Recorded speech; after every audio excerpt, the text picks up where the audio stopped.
नमस्कार. तुमचं नाव काय? सागर माने.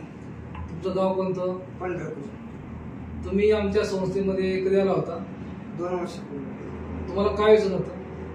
मला दारूचं व्यसन होतं भरपूर. दारूचं व्यसन होतं. आता तुमचं व्यसन सुटलं का? हा, व्यसन सुटलं.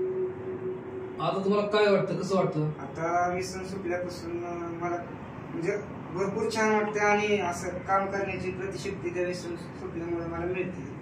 अच्छा. तुमची काय प्रगती झाली? प्रगती माझी अशी झाली की मी रोज घरी काम करत नव्हतो याच्या आधी. आता स्वतःचं घर बांधले, परत नंतर जरा प्रगती व्हायला लागली. छान छान. तुम्ही ही औषध घेतली ना? हा, ही औषध. गुड लाईफ आणि फ्री लाईफ ही औषध घेतली. आणि दुसरी गोष्ट म्हणजे आज मी माझ्या भाऊजीला पण आणले इथं व्यसन सोडण्यासाठी. छान. त्यांना व्यसन आहे. हो. त्यांना सुद्धा आपण हे व्यसनातून बाहेर काढूया. धन्यवाद. तुम्ही असंच काम सुरू करा. धन्यवाद.